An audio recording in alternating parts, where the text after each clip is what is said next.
Hello, this is the Chimp Master, and we're gonna play something a little bit different.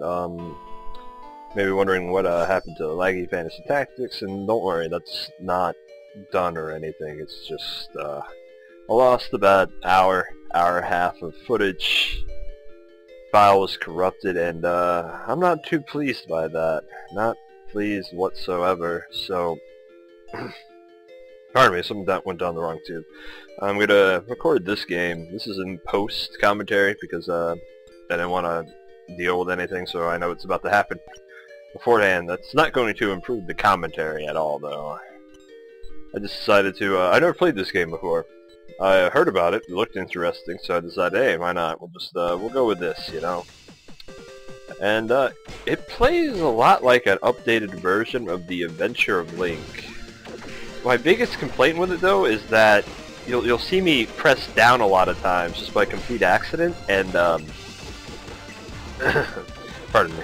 What happens is that I block, and I want to keep attacking, but I keep expecting to do a different type of slash if I press down. Instead, I just keep blocking over and over again. It really starts to screw me over on some of the boss fights, as you'll see later on. Oh yeah, this game does have boss fights. This is actually a really entertaining little game. I have to say so myself. Anyway. I hope this makes up for no Laggy Fantasy Tactics, but I can't record after losing an hour and 30 of footage. Nah. If I play that game, I will flip. Not because it's bad or anything. It's just I love that fucking mod. It's just no, not that, please. Not getting burnt out on. Alright, now that I'm done repeating myself, I guess I gotta talk about what's on the screen. I went with the bow and the hookshot because, well, they look like to be the, you know, medium difficulty, and it feels like the medium difficulty. I don't know if I'll ever go back and replay it on camera, but I think this gives a good representation of the game. It's a really little neat Zelda tribute, I think. It's really charmy and... Yes, Charmy the Bee from Sonic the Hedgehog, ladies and gentlemen. No, it's a really charming little game, and you see a lot of love actually went into it. Feels a lot like a Zelda game, actually. At least it gives me that dungeon crawling exploration feel, minus finding items and using the whole dungeon. They just give you the items right from the get-go.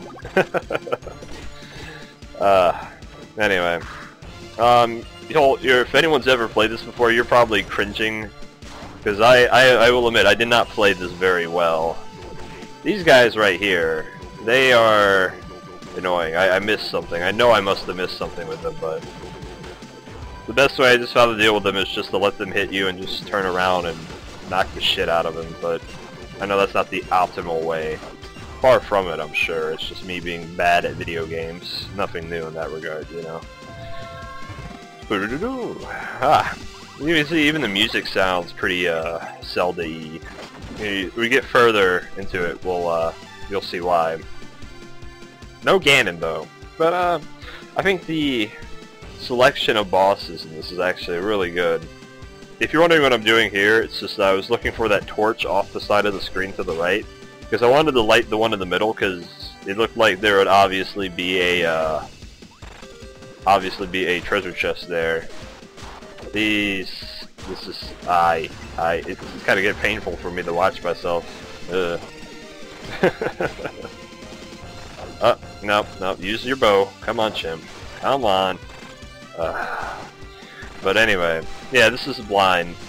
This was blind when I played it, but this commentary is post. So it might be a little frustrating for you guys to watch or not. I'm not 100% sure. So that, no, this is actually really fun. My biggest complaint, like I said, is just the shields. Just the shield motion. It's really, really annoying to do, and frustrating as all bit. Another thing I was kind of cut off on, even though I looked at the control menu for forever, is that I forgot how to use my secondary item efficiently. So instead of realizing that I just needed to press jump again in midair, I kept trying to hit A and B at the same time, because I thought that's literally what it was. I just had to hit A and B in midair, and it's like, oh. Okay, that's definitely got to be it. It's not it. Wait. I am so glad I got this fairy here, because it comes in handy during one of the boss fights. Pro tip, fairies, they do things in Zelda games. You'll never know why, though. I don't know what I was doing here, but works well for me. That's good commentary, folks. Take a lesson from me, guys. These kill rooms though do get a little annoying, but they're not really that distracting. It's just I don't really get that much enjoyment out of fighting enemies in this game. It's more like I do, but sometimes it feels more like I'm running into them than elegantly doing anything. Not that, you know, a lot of Zelda games allow you to do fine motion in your controls, but here it just feels a bit more blunt than it usually does. Like in the Adventure Link, it felt really smooth. Not that this is not the Adventure Link DX, but it felt a lot smoother there than it does here. And I think that's ultimately determines how fun a game is, the controls in it.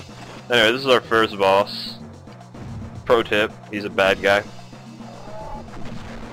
Oh, I see a little motion blur. Might have to fix that. Oh, but either way. I didn't notice that in the original. Oh. Any Zelda fan knows how you play that game right there. That is some playing tennis with Ganon. It took me a couple of tries to figure out that I actually have to hookshot over that one, but that's fine.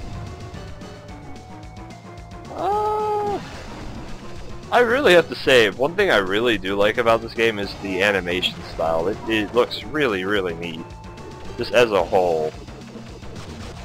I think the graphics here just really fit the mood the creator was trying to go for. It has a really, what should I call it? It's not really Zelda, but I don't want to say Zelda-y because, duh. But I don't know. Just this is actually a lot of fun though. If you got like 20 minutes to spare, I would recommend playing this. You know, oh, I gotta do something. Let's play some Legend of Princess. Here we go. See, it's not that hard. Just like most Zelda bosses, it's a really easy, recognizable pattern after a while, and you can just, if you really have to, you can still just tank your whole way through it, I would imagine. Alright. Anyway, I get a little caught up in the next room, which I'm kind of ashamed about, because I didn't realize the gimmick till too late. So anyway, what you do is you push this block, right, and it's like, oh yeah, that makes perfect sense. That's Zelda. Like, that's Zelda 101-ing.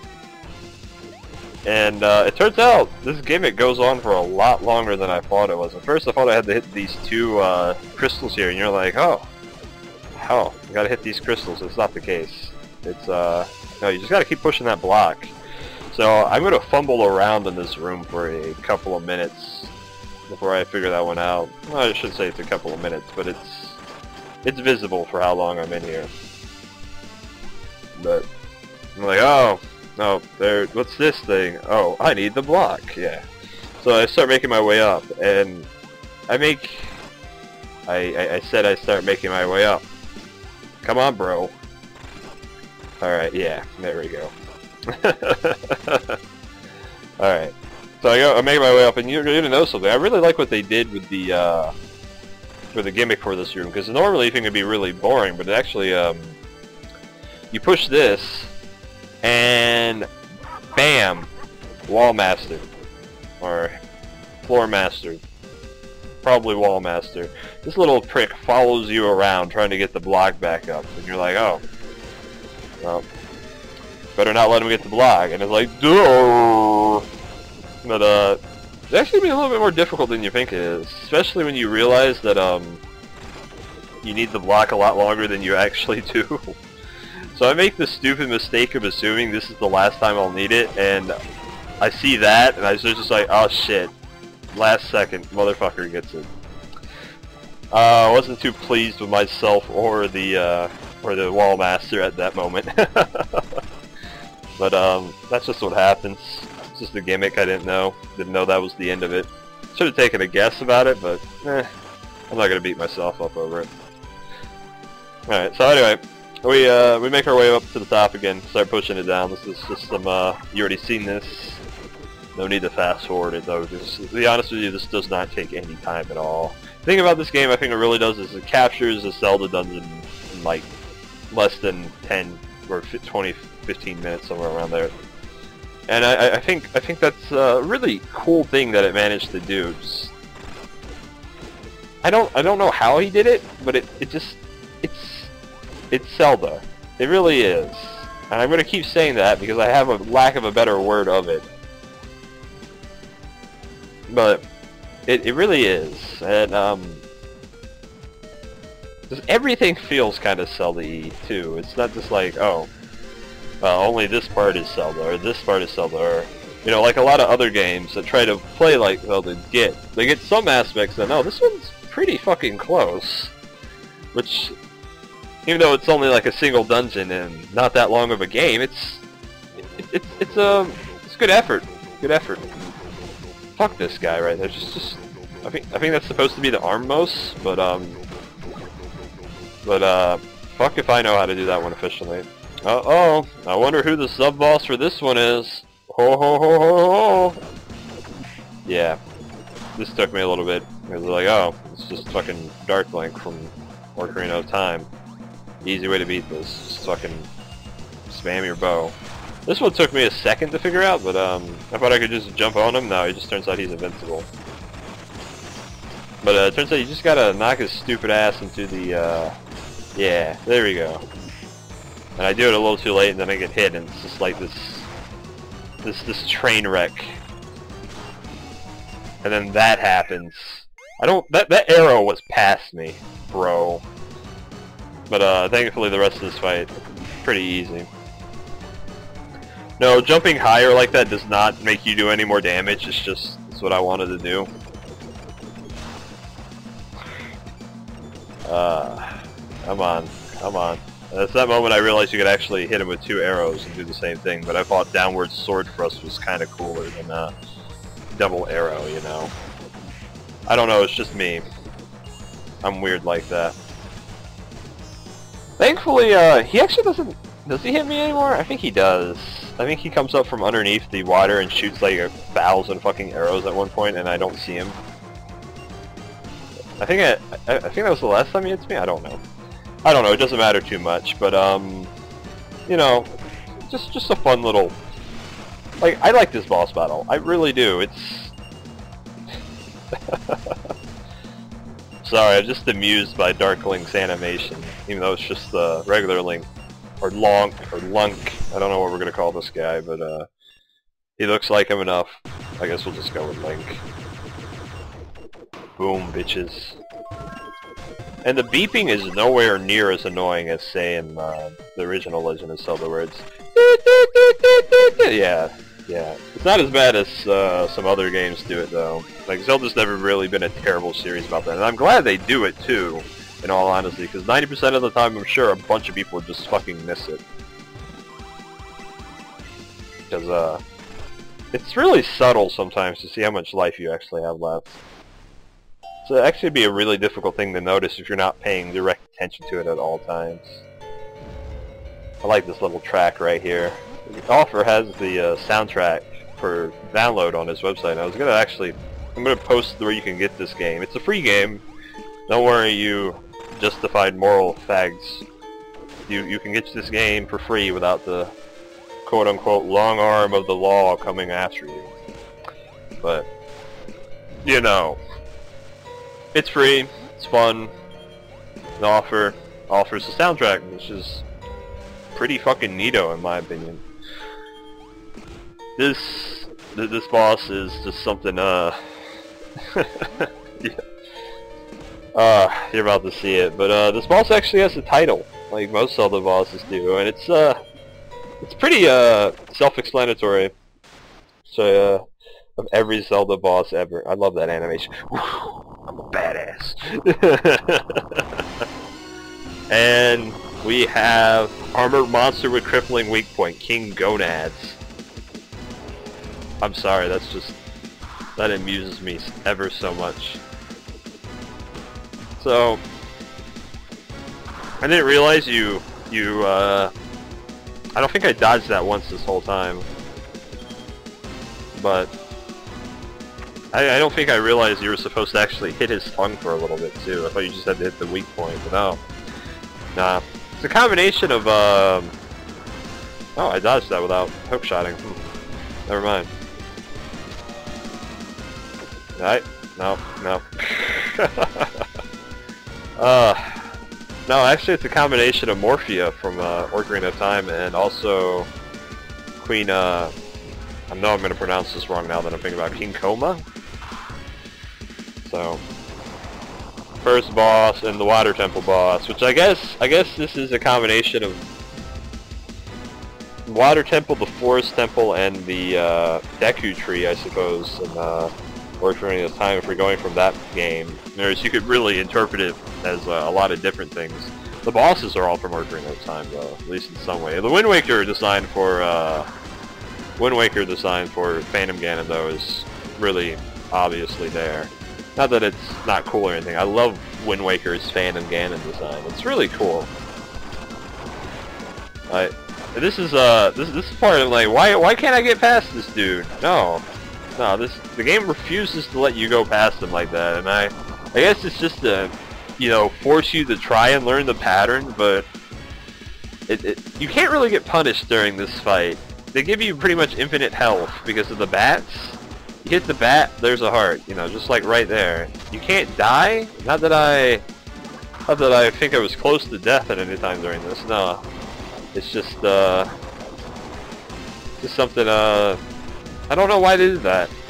So anyway, here I am trying to learn the pattern, and I was like, oh shit, I gotta get out of the way. And honest truth was I could just gone all the way to the right of the screen there, and it'd be perfectly fine. But bats. I was so afraid those bats were gonna try and swoop at me this whole time, so that's why I keep on killing them like they're actually a threat, when they're really not. So they don't move unless you want them to. I didn't like that one either, because that's just the wall that the boss sets up. You can't get past that. The immovable barrier whenever he does that one attack. Then again, I guess you can't do it no matter what, but here it makes sense because he's taking up to the roof, you know? That makes sense there. You know, oh shit, I can't hookshot past this motherfucker because he's fucking size of the room. Anyway, you're about to see something that I just found out about at the last minute here, even though I saw in the menu. It's that if you do this enough, you see what I'm doing here, I'm holding the sword button, yeah, and then you go into this Cyclone Sprint, which makes you invulnerable first off, but it's annoying as hell to control. I was basically winging it that one time I got it, and it's 90% of the time it's not too useful. And bam, bitch. Get out the way, bitch. Get out the way. Ah, shit. We gone doggone kill the monster. We gonna get on the front page. Dang. But, who the fuck am I saying? This takes a bunch of elements just from the Zelda series in general. It's just all the bosses are Ocarina of Time bosses. With some Wind Waker design from in there. Whatever, I'm repeating myself. Legend of Princess is actually a really, really fun game. Go check it out.